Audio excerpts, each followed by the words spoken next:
Xidmətin 2026-cı il üzrə əsas hədəfləri nədən ibarətdir? Vətəndaşlar hansı yeniliklərə hazır olmalıdır? Bu barədə istərdim sizi.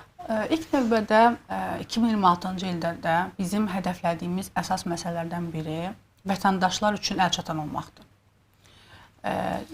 Təbii ki, burada ilk növbədə işçilər nəzərdə tutulsa da, işə götürənlər də yaddan çıxmır. Yəni həm işçi, həm hər iki tərəf, əmək münasibətlərinin hər iki tərəfi üçün əlçatan olmaq bizim üçün prioritetdir.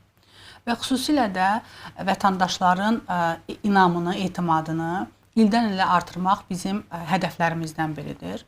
Və bunun üçün də tərəfimizdən yenə də tədbirlər davam etdiriləcəkdir. Əmək münasibətlərinin rəqəmsallaşması bu artıq süni intellektin də sürətlə yayıldığı bir dövrdə yenə də bizim üçün prioritetlərdən biridir. Xüsusilə məsələn biz çalışacağıq ki, artıq kadr kərküzarlığını mümkün qədər maksimum rəqəmsallaşdıraq.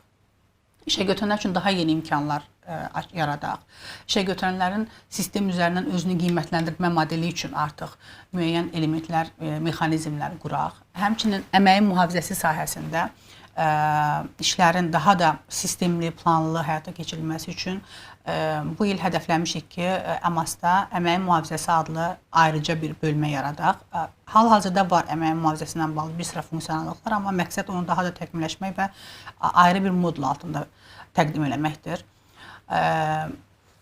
Üçüncü istiqamətlərimizdən biri bu ildə təbii ki, əmək mühafizəsi sahəsində müxtəlif standartlar qəbul olunacaqdır. Həmin standartların iş yerlərində tətbiqinə nail olmaqdır, onun təbliğatı ilə bağlı işləri davam etdirməkdir. Əmək mühafizəsi sahəsində əmək mühafizəsi mərkəzinin imkanlarının genişləndirilməsidir, onların infrastrukturunun daha da gücləndirilməsidir.